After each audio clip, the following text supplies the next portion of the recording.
Ay, magandang araw mga guys. Na natrangkasa ako.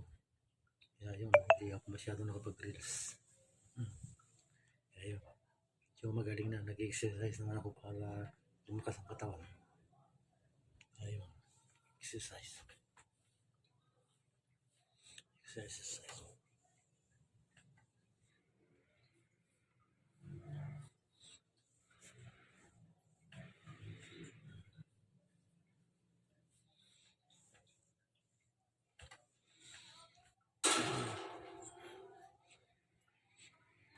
Ayun.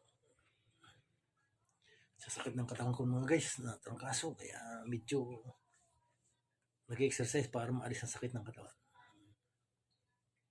Magandang araw mga guys. Thank you sa panonood. Enjoy life po.